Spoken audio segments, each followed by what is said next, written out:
Shalom, queridos. Hoje é 2 Pedro, capítulo 2.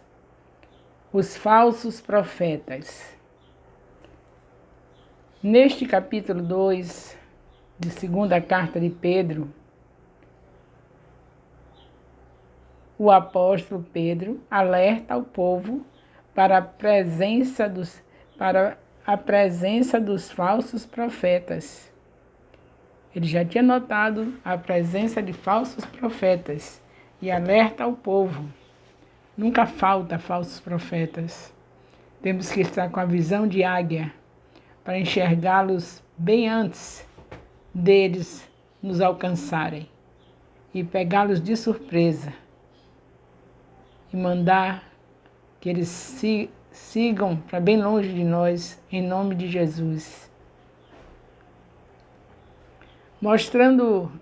Pedro está mostrando que eles, os falsos profetas, eles se introduzem de maneira sorrateira para disseminar heresias, mas de forma alguma Deus os deixará impunes.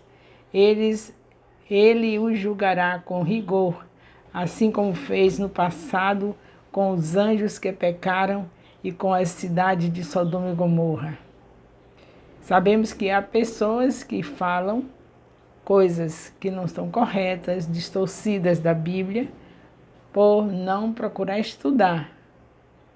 E Deus, como vê a necessidade, o desejo da pessoa de falar a palavra e não está sabendo, Deus dá sabedoria, procura ajudar essa pessoa para ela vir a ter o conhecimento verdadeiro e continuar pregando. Mas há aqueles que são falsos porque eles querem mesmo distorcer e trazer as doutrinas estranhas para a vida deles e das pessoas que cercam. Por exemplo, como eu comecei há 30 anos atrás, é claro que eu não tinha o conhecimento que tinha hoje, mas Deus já tinha me chamado para pregar a palavra. Desde 7 anos que eu conhecia a palavra. E o Senhor sempre mostrando que Ele que me quer, está me querendo sempre como alguém que pregue a sua palavra. E no meu início, eu não estive me estudando para cada vez mais falar a palavra da maneira correta. Hoje, na idade de 76 anos, olho para trás, tenho corrigido as coisas que eu falei que não eram corretas e ainda estou disponível a corrigir qualquer palavra que qualquer versículo, qualquer assunto da Bíblia que eu falar que não for correto.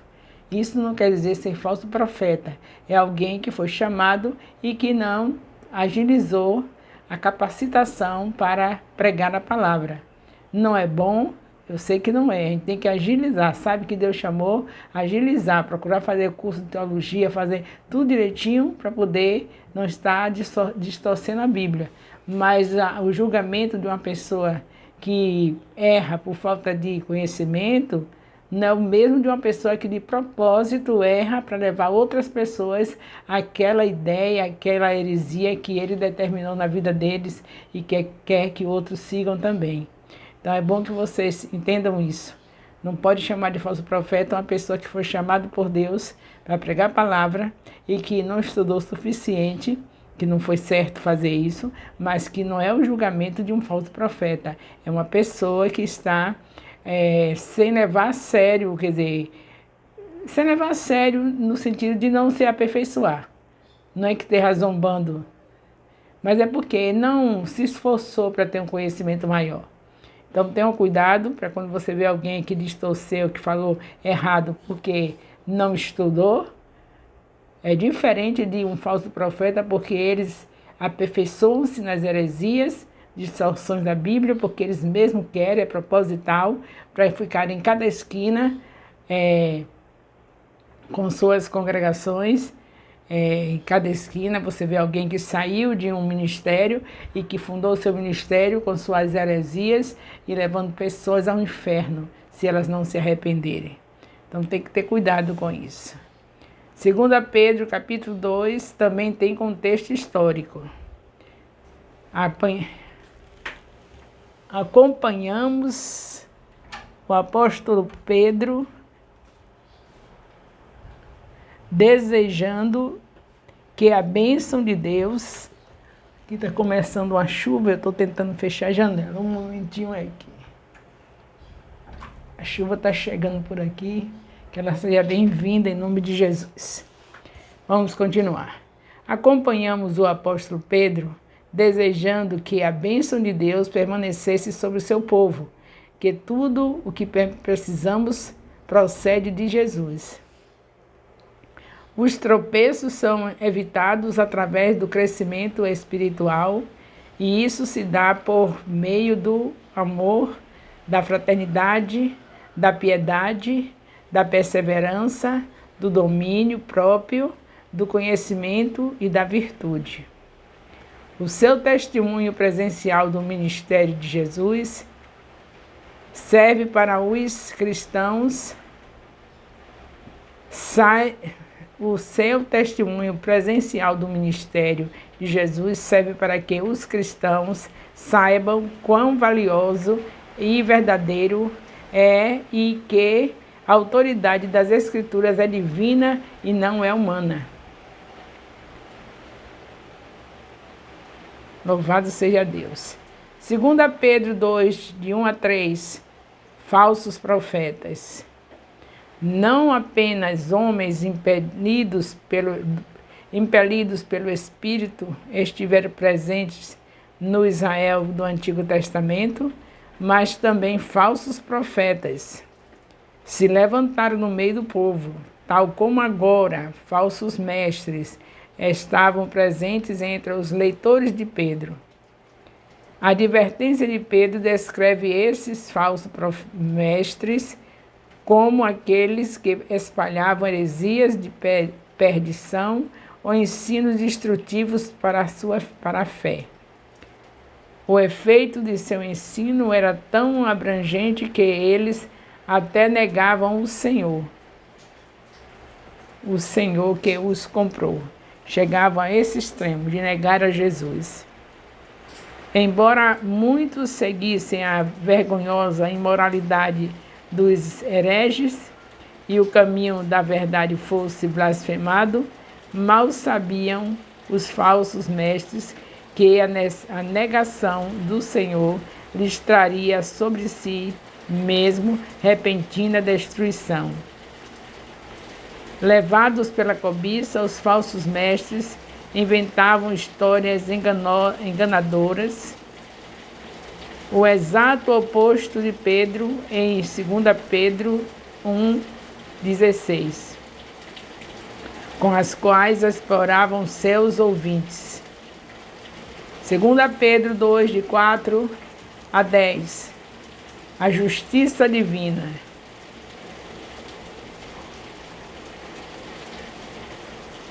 Para alertar seus ouvintes e estimulá-los à ação, Pedro recorda 3 exemplos de julgamento e libertação de Deus.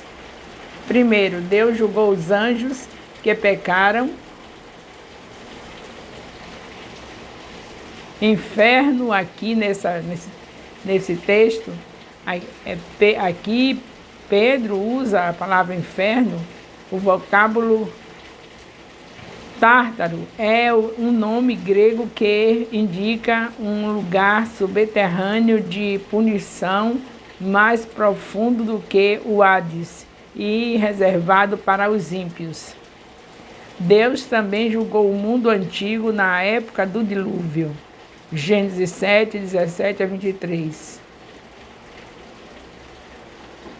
Deus também julgou o mundo antigo. Gênesis 7, de 17 a 23. Deus julgou o mundo, já falei, mas protegeu Noé e as outras 7 pessoas. Ele julgou as cidades imorais de Sodoma. Aqui eu estou falando das alertas que Pedro deu. O primeiro foi julgou os anjos que pecaram, como está em Gênesis 6, de 1 a 4, e mostra que o inferno Aqui essa palavra inferno Pedro usa o vocábulo tártaro, que é um nome grego que indica um lugar subterrâneo de punição mais profundo do que o Hades e reservado para os ímpios. Estou repetindo para ficar mais claro. E o segundo alerta em relação à situação daqueles que são contrários a Deus. A segunda alerta é que Deus também julgou o mundo antigo na época do dilúvio, Gênesis 7, de 17 a 23. Terceiro alerta é: ele julgou as cidades imorais de Sodoma e Gomorra, Gênesis 19, de 23 a 29. Mas preservou o justo Ló, que se afligia e se atormentava com o procedimento imoral dos ímpios. Em seguida, Pedro salienta a seus leitores que Deus sabe livrar os piedosos dos ensinos falsos e destrutivos dos hereges em seu meio. Além disso, o apóstolo assegura aos seus leitores que, a despeito da imoralidade dos falsos mestres, os injustos, em especial aqueles que seguem os concupiscências de imundícia da carne e desprezam as autoridades, não escaparão da soberania nem da punição de Deus. 2 Pedro 2, de 11 a 22. O exemplo de Balaão. Pedro continua descrevendo os falsos mestres. Eles são atrevidos, presunçosos, e, em contraste com o comportamento dos anjos mais poderosos, são difamados insolentes. São difamadores insolentes. São como animais irracionais em seu entendimento, irreverentes e guiados pela luxúria, pela ganância. Pedro compara os falsos mestres a Balaão. Assim como Balaão, esses falsos mestres abandonaram o caminho reto, deixaram-se consumir pela ganância e receberão a retribuição de sua injustiça. A jumenta de Balaão mostrou um senso moral maior do que o revelado por Balaão. Os falsos mestres são descritos como fontes sem água e nuvens levadas pela tempestade. Em outras palavras, eles eram insatisfatórios e instáveis, como punição e escuridão das trevas lhe está reservada. Com suas palavras vãs e arrogantes a respeito de suas promessas de liberdade para as pessoas, esses falsos mestres guiam seus ouvintes à mesma escravidão espiritual e corrupção a qual eles próprios estavam escravizados. Embora esses hereges tivessem algum dia reivindicado conhecer a Cristo e até experimentado alguma liberdade do pecado, eles retornaram às velhas práticas e novamente se encontravam envolvidos. Eles estavam em pior estado no final, com sua rejeição a Cristo, do que no princípio, quando se encontravam em um estado de ignorância. Na verdade, seria melhor para eles que não conhecessem o caminho da justiça. Porque quando a pessoa está na ignorância, o julgamento é diferente, mas a pessoa conhecer a Deus e depois encontrar passagens da Bíblia que vai amaciar o seu ego, que vai trazer multidões para si, para ser adorado, porque quando você distorce a Bíblia e atrai multidão, você está trazendo multidões para você, porque Deus não vai aceitar uma multidão que venha para Ele por palavra dele distorcida. Então tá conquistando as pessoas para si mesmo. E aí as pessoas gostam dessas coisas, né? Aquela coisa de palavra que não tem nada contra o pecado, é uma das principais características do falso mestre. porque tudo tem um jeitinho. As coisas que Deus fala para ele, eles dizem, não é bem assim. Não está vendo que se o homem pecar, já fez, ele aí já distorce isso aí. Não é bem assim, se o homem pecar, já fez. Porque ele não vai querer de maneira nenhuma que os jovens, que as pessoas solteiras, principalmente as solteiras, estejam sendo desagradados, né? Porque a maioria dos solteiros acham que deve viver à vontade, não está casado, e quando se dirige à casa de um pai de família para pedir a moça em casamento, quer ficar beijando, abraçando até chegar do casamento, e se está beijando e abraçando, está pensando. Se está pensando propositalmente, porque todo dia vai ver aquela moça e todo dia vai, abraça e beija, e sabe que vai pensar. Então está querendo viver no pecado. E aí eles vão querer uma doutrina dessa, os falsos mestres? Não, eles ocultam essa doutrina e colocam uma vida bem facilitada para os solteiros, para todos. Eu estou falando dos solteiros, que é uma das coisas que mais tem trazido, tem levado pessoas a se afastar de um crente, de um ministro do evangelho que fale desse assunto, o assunto que mais afasta as pessoas, que elas não querem ficar perto de uma pessoa que ensina que se pecar, que se pensar, pecou. Porque sabe muito bem que se falando desse versículo, já está se descartando a possibilidade de um rapaz ir na casa de uma moça pedir para namorar. Ele vai pedir para casar e ele vai ficar quietinho no seu canto. E a moça também vão cuidar dos preparativos do casamento. Quando tiver tudo pronto, no altar dá o primeiro beijo. E aí, esse mestre aí, essa pessoa que ensina desse jeito, como a Bíblia está dizendo, é olhada, não querem nem ver pelas costas.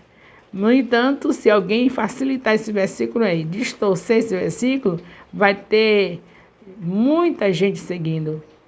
Muita gente seguindo. Isso, com certeza, estarão sendo para essas pessoas o Deus, aquela pessoa que mudou a palavra para atrair seguidores para ele. Então, o Deus daquelas pessoas é essa pessoa que resolveu dizer que Mateus 5:28 não é bem assim. Aí, que multidão vai atrás deles. E vai ser o Deus dele, vai ser essa pessoa. E aí é terrível. É um falso mestre, porque você nunca viu, nunca pode dizer que uma palavra como essa, dita por Jesus no Sermão do Monte, está distorcida. A verdade é essa. Se pensar, já fez. E como é que a pessoa vai fazer? É pedir perdão quando pensar e não continuar fazendo, porque quem confessa e deixa, alcança misericórdia. O pensamento vir sem ser proposital é uma coisa, mas você vai cortejar uma moça, vai pedir para namorar, para ficar fazendo propositalmente. A pessoa errar sem querer é uma coisa que acontece na vida de qualquer crente, pecar por acidente, mas não propositalmente.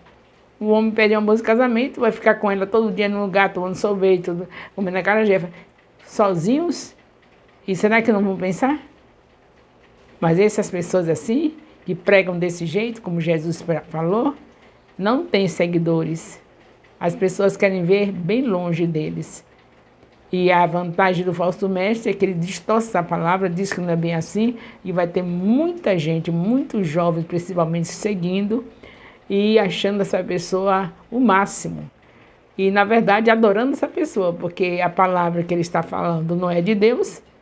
A gente só adora a Deus quando está seguindo alguém que está falando a palavra de Deus e a gente recebe a palavra. Mas uma pessoa que está atrás de alguém que distorceu a palavra não é um adorador. Concluindo esse estudo da segunda carta de Pedro, nós vemos Pedro faz uma referência rápida aos falsos profetas, dizendo que, da mesma forma que aconteceu no passado, a igreja sofrerá esse tipo de ataque. Não serão ataques de perseguição física, mas sim ataques à fé, que é para tirar a fé, porque sem fé ninguém agrada a Deus. Sem fé não tem nem salvação, porque a salvação vem pela graça mediante a fé. Então, estas heresias entrarão na igreja de maneira sutil e muitas pessoas seguirão essas dissoluções. Isso acontece pois estas ideias e heresias atendem aos desejos pecaminosos dos seres humanos e é a famosa hipergraça, é a graça inventada por eles, que a pessoa pode fazer tudo, porque Jesus já levou os pecados e ele deu a nossa salvação e acabou. Mas Jesus levou os pecados, mas entregou o Espírito Santo. Então você carrega agora o Deus vivo. Tem que ter vergonha na cara e entender que estava carregando o Deus vivo. Então agora, a quem mais recebeu, maior responsabilidade. Antes de Jesus vir, antes das pessoas, o povo de Deus ter o Espírito Santo dentro deles, antes de Jesus vir não tinha dentro. Tinha o Espírito Santo falando, usando o líder, mas não tinha cada um o Espírito Santo. Então era uma medida, era um período onde a graça não tinha ido a um nível tão alto. Sempre foi graça de Deus, mas não num nível tão alto como agora, que Jesus veio e deu o direito para nós estarmos com o Espírito Santo dentro de nós, para a gente inventar de andar segundo as nossas heresias, e o Espírito Santo servir apenas de enfeite, como se fosse um jarrinho, um arranjo em cima de uma mesa dentro de nós. E não é assim, ele está aqui para nos ensinar e ele só trabalha em cima da palavra que não é distorcida. A gente tem que estar na sabedoria dele para estar com a palavra da maneira que sai da boca de Deus. E aí tudo dá certo, porque a palavra, ela é viva e eficaz. Ela é como martelo que esmiuça a pedra. Ela é como fogo. Meditando na palavra de dia e de noite, somos como árvore plantada junto a ribeiros de águas, que dá o seu fruto na estação própria, cujas folhas não caem, e tudo quanto fizer prosperará. Então a palavra é Jesus. Só Jesus pode fazer essas coisas. E a própria Bíblia diz em João 1,14 que Jesus é a palavra. Então vamos viver a palavra, vocês têm toda a oportunidade de viver a palavra. Nosso aconselhamento em relação a você ter no lugar secreto a leitura do capítulo desse discipulado, logo no amanhecer. Durante toda a semana, você recebeu esse vídeo, Gênesis 28, que é essa semana, para quem está comigo agora, nesse mês de novembro de 2023. Então, nós estamos nesses dias com Gênesis 28. Então, até receber Gênesis 29, enquanto não receber o link, todos os dias, no lugar secreto, vai ficar ouvindo Deus falar dentro do capítulo de Gênesis 29. Isso pela manhã, que é bom ir para o lugar secreto de manhã. Ao meio-dia, vai abrir a Bíblia novamente no mesmo capítulo e vai recordar o que Deus falou no lugar secreto de manhã. E à noite vai celebrar de tudo que recebeu de Deus nesse capítulo pela manhã e ao meio-dia, com toda a família fazendo o culto doméstico. Uma pessoa que obedece, vai num segmento desse, vai ter dificuldade de responder o questionário?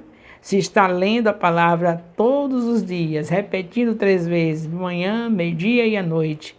Se estiver ouvindo o vídeo enquanto está fazendo os trabalhos, está jantando, está ouvindo vídeo, está tomando café da manhã, está ouvindo vídeo, está almoçando, está ouvindo vídeo, enquanto varre uma casa ouvindo vídeo, enquanto lava os pratos, se uma pessoa se submeter à orientação que o Espírito Santo está nos dando em relação ao discipulado MAI FJ, tenha certeza que é uma pessoa que está cumprindo o que está escrito em Josué 1,8, que Deus disse, quando entregou o Pentateuco para Josué na Terra Prometida, através de Moisés entregou para ele, Deus falou para ele, não se aparte da tua boca as palavras deste livro. Como é que uma pessoa que lê pela manhã no lugar secreto, que lê meio-dia enquanto descansa o almoço, que à noite faz o culto da família com esse mesmo capítulo, vai ficar sem ter essas palavras na boca?